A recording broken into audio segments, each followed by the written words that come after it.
नमस्कार, न्यूज 18 राजस्थान पर आप सभी का स्वागत। मैं हूं आपके साथ हेमंत कुमार और चलिए खबरों को देखते हैं फटाफट अंदाज में। 30 मिनट में देखते हैं प्रदेश की खबरें। टोक्यो ओलंपिक में जेवलिन थ्रो में गोल्ड जीतकर देश का दिल जीतने वाले गोल्डन बॉय नीरज चोपड़ा ने अमेरिका में हो रही वर्ल्ड एथलेटिक्स चैंपियनशिप में सिल्वर मेडल जीतकर देश का मान बढ़ाया है। नीरज चोपड़ा ने सिल्वर मेडल जीतने के बाद प्रदेश के सरहदी जिले श्रीगंगानगर में भी जश्न का माहौल है। नीरज चोपड़ा के सिल्वर मेडल जीतने का जश्न मना रहे एथलीट्स के बीच में जिला परिषद के CEO IAS doctor Mohammad Junaid भी पहुंचे। जयपुर में आरसीपी पर सर्वदलीय बैठक हुई। मुख्यमंत्री निवास पर शाम को 6 बजे हुई इस बैठक में मुख्यमंत्री अशोक गहलोत ने ईआरसीपी को राष्ट्रीय परियोजना का दर्जा देने की मांग की। जोधपुर में एक विधवा महिला से सामूहिक दुष्कर्म की वारदात सामने आई। 29 जून की घटना को लेकर के केस दर्ज किया गया है। जोधपुर में पुलिस ने डबल मर्डर के मामले में फरार चल रहे मुख्य आरोपी को गिरफ्तार किया। आरोपी ने अपनी पहचान छिपाने के लिए सिर मुंडवा रखा था। श्रीगंगानगर में पकड़े गए पाक घुसपैठी रिजवान को कोर्ट में पेश किया गया, जहां पर कोर्ट ने रिजवान को न्यायिक हिरासत में जेल भेज दिया। बीजेपी के राष्ट्रीय अध्यक्ष की ओर से गठित की गई कमेटी भरतपुर पहुंची, जहां पर कमेटी ने खनन जोन में जाकर के वैध और अवैध खनन क्षेत्र को देखा और निरीक्षण किया।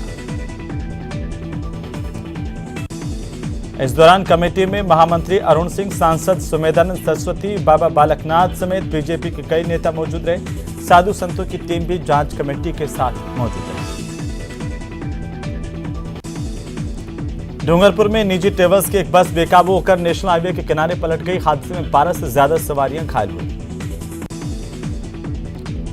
वहीं बाकी यात्रियों को भी मामूली चोटें आई। घायलों को अस्पताल में भर्ती करवाया गया। इस एक्सीडेंट के बाद ड्राइवर और कंडक्टर मौके से फरार हो गए। शादीशुदा महिला सोशल मीडिया पर एक फ्रेंड बनाने के बाद में उससे मिलने के लिए अपने 4 महीने के बच्चे को साथ लेकर जयपुर तक आ गई। महिला के पति ने कोटा के रामगंज मंडी थाने में इसे लेकर मुकदमा दर्ज करवाया, तो पुलिस ने इस महिला को जयपुर से दस्तयाब किया। अलवर के भिवाड़ी जिला पुलिस ने बैंक डकैती मामले का खुलासा कर दिया। एक महिला समेत 4 आरोपियों की गिरफ्तारी की गई है। भिवाड़ी के फूलबाग पुलिस ने एक्सिस बैंक डकैती करने वाले अंतर्राज्यीय गिरोह का पर्दाफाश किया है।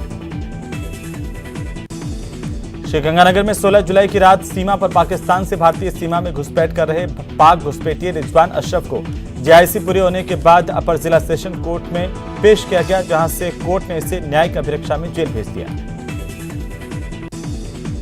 जोधपुर में भाई बहन की हत्या के मामले को लेकर पुलिस ने मुख्य आरोपी को गिरफ्तार किया। आरोपी शंकर पटेल को नासिक से गिरफ्तार किया गया। टोंक जिले के टोडारा सिंह नगरपालिका अध्यक्ष को एसीबी ने 1.5 लाख रुपए की रिश्वत लेते गिरफ्तार किया। इसके विरोध में कुछ लोगों ने एसीबी की कार्रवाई का विरोध भी किया।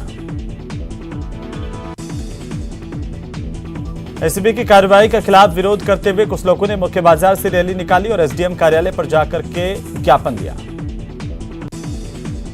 चाकसू थाना इलाके के निमोड़िया गांव में बालाजी मंदिर को चोरों ने निशाना बनाया। इस दौरान मंदिर में रखी दान पेटी का ताला तोड़कर चोर कुछ नकदी चुराकर फरार हो गए।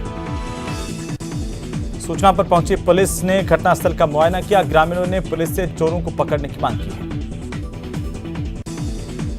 झुंझुनू की पचेरी कला पुलिस ने करीब 2500 किलोमीटर दूर से अवैध गांजा लेकर पहुंचे एक तस्कर को गिरफ्तार किया। पुलिस ने आरोपी के बैग से 55 किलो के करीब अवैध गांजा बरामद किया है। यह कार्रवाई डीएसटी झुंझुनू और जयपुर की सीआईडी सीबी की टीम ने संयुक्त रूप से की। आरोपी से पूछताछ की गई तो उसने बताया कि यह माल वो उदयपुर वाटी में पहुंचाने के लिए आया था। कोटा में 50 लाख रुपए के गांजा पकड़ने के मामले को लेकर पुलिस ने कार्रवाई की और एक आरोपी की गिरफ्तारी की है। ये आरोपी चौथमल जाट भीलवाड़ा के सरगांव का निवासी है। 2 दिन पहले कोटा ग्रामीण की कैथून थाना पुलिस ने अवैध मादक पदार्थों के खिलाफ कार्रवाई करते हुए 50 लाख का गांजा पकड़ा था और 2 आरोपियों को गिरफ्तार किया था। दौसा जिले के सिकराय कस्बे में चोरों ने एक मोबाइल की दुकान को निशाना बनाया। करीब 2 लाख रुपए के मोबाइल चुरा करके फरार हो गए। घटना की जानकारी मिलने पर मानपुर थाना पुलिस मौके पर पहुंची। घटना का मौका मुआयना किया गया। सीसीटीवी भी खंगाले जा रहे हैं।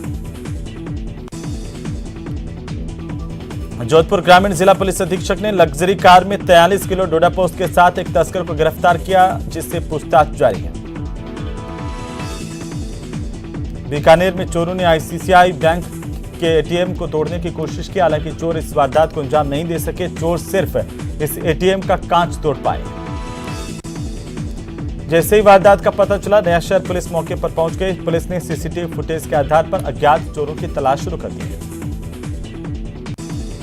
अजमेर पुलिस ने कुख्यात हिस्ट्री शीटर और डकैत धन सिंह को गिरफ्तार किया है। धन सिंह लंबे समय से पुलिस की आंखों में धूल झोंक करके फरार चल रहा था।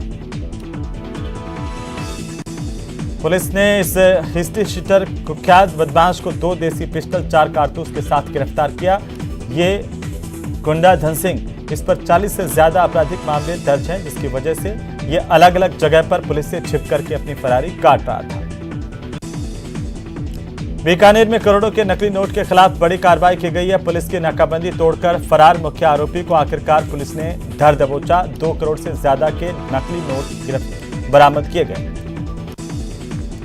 आईजी ओम प्रकाश ने इस पूरे मामले की मॉनिटरिंग की। मामले में आईजी ने करनाल आईजी से भी फोन पर बात की थी। वहीं मुख्य आरोपी का हुलिया भी जारी किया गया था। टोंक के दूनी में नाले में उफान से ईंटों से भरी हुई एक ट्रैक्टर ट्रॉली बह गई। इसमें ट्रैक्टर चालक समेत सवार 3 लोगों ने पानी में छलांग लगाकर अपनी जान बचाई। इस दौरान मौके पर मजदूर मौजूद थे, उन्होंने यहां पर लोगों को बचा लिया और जानकारी मिलते ही पुलिस भी मौके पर पहुंची। सीकर के नीमका थाना इलाके में शनिवार रात को हिट एंड रन का मामला बड़ा सामने आया है। यहां पर एक तेज रफ्तार बोलेरो ने सड़क के किनारे चल रहे मजदूर को टक्कर मारी। हादसे में 2 मजदूरों की मौके पर मौत हो गई और एक अन्य गंभीर रूप से घायल हुआ। हादसे के बाद बोलेरो चालक फरार है। इसकी तलाश पुलिस कर रही है। घायल मजदूर को गंभीर हालत में जयपुर रेफर किया गया। कोटपुतली के दौलतपुरा थाना इलाके के आकेड़ा गांव के पास बने तालाब में 5 बच्चे डूबे। हादसे में 2 बच्चों की मौत हुई, जबकि 3 बच्चों को सुरक्षित बाहर निकाल लिया गया है। तीनों बच्चों को गंभीर हालत में जयपुर के कांवटिया अस्पताल में भर्ती करवाया गया। ये बच्चे छुट्टी के कारण तालाब में नहाने गए थे। चोरों के गांव ढानी डियसपुरा के पास अज्ञात वाहन ने 10 साल के एक मासूम को टक्कर मारी, जिससे उसकी मौत हो गई। घटना के वक्त रास्ते से गुजर रहे गांव के व्यक्ति ने गंभीर हालत में इस बच्चे को अस्पताल के आपातकालीन वार्ड तक पहुंचाया, जहां पर डॉक्टरों ने इसे मृत घोषित कर दिया। राजसमंद सांसद दिया कुमारी ने नवनिर्वाचित राष्ट्रपति द्रौपदी मुर्मू से मुलाकात की, उन्हें बधाई और शुभकामनाएं दी हैं। साथ ही द्रौपदी मुर्मू ने रक्षा मंत्री राजनाथ सिंह से भी मुलाकात की। बांसवाड़ा से गौरव पदयात्रा का शंखनाद हो गया। यात्रा के दौरान बीजेपी के प्रदेश अध्यक्ष सतीश पूनिया एक घर में गए और आदिवासी युवती से बात की। मुख्यमंत्री अशोक गहलोत सोमवार को सीकर जिले के नीमका थाना पहुंचेंगे। मुख्यमंत्री अशोक गहलोत यहां पर प्रशासन गांव के संग अभियान का निरीक्षण करेंगे, लोगों को पट्टे वितरित करेंगे। इसके साथ ही जनसभा को भी सीएम संबोधित करेंगे। नीमका थाना विधायक सुरेश मोदी ने बताया कि मुख्यमंत्री हेलीकॉप्टर से यहां पर पहुंचेंगे। सीएम के आने की सूचना के बाद जिला प्रशासन सक्रिय हो गया, अलर्ट मोड पर है। संत विजयदास के आत्मदाह मामले में गठित बीजेपी की कमेटी भरतपुर पहुंची और घटनास्थल का जायजा लिया। बाबा विजयदास की मौत, साधु संत इस पूरे मामले में सीबीआई जांच की मांग कर रहे हैं। बांसवाड़ा में त्रिपुरा सुंदरी माता के दर्शन और पूजा अर्चना कर जनजातीय समाज के साथ भारतीय जनता पार्टी के प्रदेशाध्यक्ष डॉक्टर सतीश पूनिया ने वागड़ जनजातीय गौरव पदयात्रा का शंखनाद किया। भरतपुर जिले के डीग गांव में पसोपा में आंदोलन का नेतृत्व करने वाले बाबा गोपेश कृष्ण ने आरोप लगाए हैं कि पुलिस अधीक्षक श्याम सिंह की भूमिका बाबा विजयदास के आत्मदाह मामले में संदिग्ध है। जयपुर के गलता तीर्थ से जल लेकर 22 गोदाम पहुंची कावड़ यात्रा में खाद्य और नागरिक आपूर्ति मंत्री प्रताप सिंह खाचरियावास भी शामिल हुए। इस दौरान खाचरियावास ने कहा कि उनका मकसद बीजेपी के झूठ का पर्दाफाश करना है, जिसमें प्रदेश में कावड़ यात्रा को लेकर भाजपा ने बैन की अफवाह फैलाई। राजसमंद सांसद दिया कुमारी ने नवनिर्वाचित राष्ट्रपति द्रौपदी मुर्मू और रक्षा मंत्री राजनाथ सिंह से मुलाकात की। करौली में रीट परीक्षा की पहली पारी के दौरान एक महिला अभ्यर्थी की तबीयत बिगड़ी। इसे परीक्षा केंद्र पर ही प्राथमिक उपचार दिया गया और परीक्षा समाप्ति के बाद करौली अस्पताल में भर्ती करवाया गया। जैसलमेर में किसान सम्मेलन का आयोजन किया गया, जहां पर काफी संख्या में किसानों की मौजूदगी देखने को मिली। उत्तर पश्चिमी रेलवे का एक नया कदम देखने को मिला है। ये नवाचार मेडिकल क्षेत्र से जुड़ा। इसकी ट्रेनिंग के लिए रेलवे के केंद्रीय अस्पताल और चारों मंडलों के डॉक्टर्स, नर्सिंग स्टाफ और अन्य पैरामेडिकल स्टाफ को चुना गया है। जयपुर रेलवे अस्पताल के डॉक्टर राम मटोरिया को प्रधानमंत्री नरेंद्र मोदी ने खत लिखकर के उनकी तारीफ की। कोरोना काल में किए गए उनके कार्यों की प्रशंसा की। टोंक के बारिश के दौरान नगर परिषद की पोल खुल गई। शहर के वार्ड संख्या 5 में बारिश के दौरान नगर परिषद का एक डंपर सड़क से होते हुए नाले में धंस गया। दरअसल शहर के देव कॉलेज से सोलंगपुरा चौराहे तक कच्चे नाले पर अतिक्रमण से नाला बंद हो गया। यहां पर नालियों पर लोगों ने घरों की दीवारें बना दी। प्रदेश भर में आयोजित की गई नीट परीक्षा शांतिपूर्ण तरीके से संपन्न हो गई। प्रतापगढ़ जिले में भी दूसरे दिन के लिए 16 परीक्षा केंद्र बनाए गए, जहां पर सभी परीक्षार्थियों ने परीक्षा दी। झालावाड़ जिले में दूसरे दिन नीट परीक्षा का आयोजन किया गया। परीक्षा में जिले में 28,344 परीक्षार्थियों ने परीक्षा दी। नीट भर्ती को लेकर सिरोही प्रशासन भी अलर्ट मोड पर दिखाई दिया। सिरोही के 13 परीक्षा केंद्रों पर नकेल कसने के लिए जैमर का उपयोग किया गया। डूंगरपुर में एक दिव्यांग युवती का परीक्षा को लेकर जज्बा देखने को मिला। युवती अपने परिचित के साथ बैसाखी के सहारे एग्जाम सेंटर तक पहुंची। अजमेर में गर्ल्स कॉलेज के परीक्षा केंद्र पर 20 मिनट देरी से पहुंची महिला अभ्यर्थी केंद्र अधीक्षक से मन्नतें और गुहार लगाती रहीं, लेकिन देरी से आने की वजह से उन्हें प्रवेश नहीं दिया गया। सवाई माधोपुर के 15 परीक्षा केंद्रों पर दूसरे दिन रीट परीक्षा का आयोजन किया गया। बेहद ही गहन चेकिंग के बाद परीक्षार्थियों को सेंटर पर प्रवेश दिया गया था। राजसमंद में राजस्थान अध्यापक पात्रता परीक्षा के लिए दोनों ही पारियों के लिए 3,936 परीक्षार्थी पंजीकृत किए गए। हालांकि कई केंद्रों पर कुछ अभ्यर्थी परीक्षा देने के लिए लेट पहुंचे। कोटा संभागीय आयुक्त ने अधिकारियों के साथ सीएडी परिसर पहुंचकर साफ सफाई में हाथ बटाया। इसके बाद फावड़ा लेकर के गार्डन में श्रमदान भी किया। संभागीय आयुक्त ने सीएडी परिसर में अधिकारियों के साथ मिलकर पौधारोपण भी किया है और सभी से पौधे लगाने की अपील की है। बूंदी में नीट परीक्षा में नकल और मुन्ना भाई की परीक्षा दिए जाने की घटना सामने नहीं आने से सभी परीक्षा केंद्रों पर शांतिपूर्ण तरीके से परीक्षा संपन्न हुई। झुंझुनू में पहले दिन लेट लतीफी के चलते कई अभ्यर्थियों को परीक्षा से वंचित होना पड़ा था और इसी वजह से परीक्षा केंद्रों पर परीक्षा के लिए आज भी मैराथन देखने को मिली। कई परीक्षार्थी लेट आने की वजह से परीक्षा केंद्र तक दौड़ लगाते हुए दिखाई दिए। झुंझुनू में कल के मुकाबले परीक्षार्थियों की संख्या लगभग दोगुनी रही, जिसकी वजह से पुलिस ने भी पिछली बार से ज्यादा बंदोबस्त किए। न्यूज 18 राजस्थान पर मरम्मत के अभाव में दौसा में एनीकट टूटने की खबर दिखाने के बाद अधिकारी जागे मौके पर पहुंचे। अधिकारियों ने मौका मुआयना कर एनीकट की मरम्मत करवाने का आश्वासन दिया है।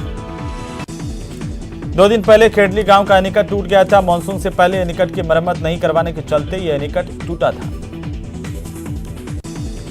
कोटा में रीट की परीक्षा को देखते हुए रोडवेज की बसें इंदौर और जयपुर तक चलाई गई। ये बसें रीट के अभ्यर्थियों के लिए अलग से संचालित की गई थी।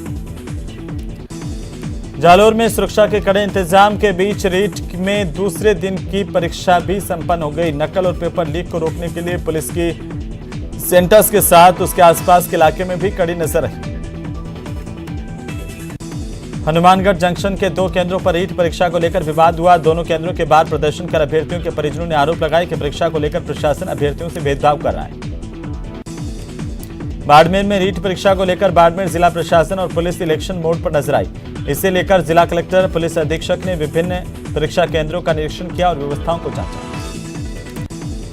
राजसमंद में मेवाड़ के अमरनाथ कहे जाने वाले बाबा परशुराम महादेव के फूटा मंदिर पर श्रावणी मेले का आयोजन होगा। 3 अगस्त को मेले में राजस्थान से बड़ी संख्या में श्रद्धालु पहुंचेंगे। मेले को लेकर प्रशासनिक अधिकारियों की बैठक हुई और अलग अलग विभागों को उनकी जिम्मेदारी सौंपी गई। भीलवाड़ा में रीट परीक्षा के दौरान अभ्यर्थियों ने 9 बजे से पहले ही परीक्षा में जब जाने लगे और अंदर खड़े परीक्षा केंद्र के अधिकारियों की ओर से पुलिसकर्मियों को आनंद फानंद में गेट बंद करने के आदेश दिए गए। जालोर में सभी 16 परीक्षा केंद्रों का अभय कमांड सेंटर से निगरानी रखने का दौर चला पूरे दिन भर और जालोर पुलिस ने 113 संदिग्धों पर विशेष निगरानी रखी जो दूसरी भर्ती परीक्षाओं में पेपर लीक मामले में संलिप्त पाए गए थे। कोटा में रीट परीक्षा के दूसरे दिन भी देरी से पहुंचने वाले कई परीक्षार्थियों को परीक्षा से वंचित होना पड़ा। बारा शहर के भीमगंज वार्ड स्थित राजकीय माध्यमिक विद्यालय में प्रसूता भी परीक्षा देने के लिए पहुंची। अस्पताल के बेड पर आराम करने के बजाय निशा अपने भविष्य की चिंता लेकर परीक्षा केंद्र पर पहुंची। जेकेके और जाजम फाउंडेशन के संयुक्त तत्वावधान में हरिजस कार्यक्रम का आयोजन किया गया। रविवार को हरि भजनों के साथ इस कार्यक्रम की शुरुआत की गई। शहरवासियों ने बड़ी संख्या में पहुंचकर लोक गायिका सुमित्रा देवी और साथियों की प्रस्तुति का आनंद उठाया और भजन सुने। राजसमंद में कांकरौली गुप्तेश्वर महादेव मंदिर से कोमलगढ़ के परशुराम महादेव तक कावड़ यात्रा की शुरुआत की गई। सोमवार को परशुराम महादेव मंदिर में जलाभिषेक के साथ कावड़ यात्रा का समापन होगा। इससे पहले कावड़ यात्रा को लेकर के शोभा यात्रा भी निकाली गई। दौसा में रीट की परीक्षा के दूसरे दिन सख्ती में थोड़ी कमी जरूर दिखाई दी। शनिवार को 5 मिनट की देरी पर परीक्षार्थियों को बाहर का रास्ता दिखाया गया था तो रविवार को हुई परीक्षा में थोड़ी डांट डपट के बाद 5 मिनट तक देरी से आने वाले परीक्षार्थियों को प्रवेश दिया गया। भीलवाड़ा में सख्ती के नाम पर परीक्षा केंद्र पर बैठे अधिकारियों ने मानवता को भी नहीं बख्शा और एक दिव्यांग को परीक्षा केंद्र पर थोड़ा देर पहुंचने पर रोक दिया गया। राजसमंद में आरिफ नाम के एक ऑटो ड्राइवर ने रीट परीक्षार्थियों से किराया नहीं लेने का फैसला किया और दिन भर आरिफ ने ऑटो के जरिए ऐसे परीक्षार्थियों को सेंटर से बस स्टैंड तक और बस स्टैंड से सेंटर तक फ्री में छोड़ा। आरिफ लगातार दोनों दिनों से परीक्षार्थियों के लिए निःशुल्क सेवाएं देते हुए दिखाई दिए। जयपुर के जवाहर कला केंद्र में राग मल्हार उत्सव का आगाज हुआ। इस मौके पर जयपुर के गिरीन्द्र तलेगांवकर ने शास्त्रीय गायन से लोगों का दिल जीत लिया। कोटा में बारिश के चलते मंडाना के कई गांवों में बाढ़ जैसे हालात पैदा हो गए। पानी भरा हुआ कई खेतों में और इन गांवों में मंडाना और कोटा का संपर्क भी अब टूट गया है। ग्रामीणों की शिकायत पर लाडपुरा और प्रधान गांव के हालात देखने के लिए पहुंचे और प्रधान ने कहा कि समस्या का समाधान नहीं किया गया तो ग्रामीणों के साथ धरना दिया जाएगा। प्रतापगढ़ जिले में लगातार दूसरे दिन भी बारिश का दौर जारी है। 24 घंटों में सुहागपुरा में सबसे ज्यादा 138 मिलीमीटर बारिश रिकॉर्ड की गई है। लगातार बारिश से जलाशयों में पानी की आवक बढ़ने लगी है। साथ ही लोगों को उमस और गर्मी से राहत मिली है। जिला कलेक्टर ने जल भराव वाले इलाकों से लोगों से दूर रहने की अपील की। टोंक में मानसून की मेहरबानी से मौसम खुशगवार हुआ। लोग पिकनिक स्पॉट फ्रेजर ब्रिज पर नजर आए और मौसम का लुत्फ उठाते हुए देखे गए। उधर अजमेर में बारिश का दौर देखने को मिला। ऐसे में अभ्यर्थियों के साथ ही प्रशासन को भी काफी परेशानी का सामना करना पड़ा। अलवर में रविवार का अवकाश होने की वजह से सिलीसेट झील पर पर्यटकों की काफी अच्छी तादाद देखने को मिली है। तमाम जगहों पर रविवार के दिन पर्यटकों की अच्छी खासी तादाद देखने को मिल रही है। वहीं सिलीसेट झील पहुंच करके लोग मौसम का आनंद उठाते हुए नजर आए। बारां के कवाई थाना इलाके के भगवानपुरा गांव में भैंस की तलाश करते समय खाल में बहे व्यक्ति के शव को एसडीआरएफ ने रेस्क्यू कर लिया। मृतक के शव का पोस्टमार्टम करवाकर इसे परिजनों को सुपुर्द किया गया।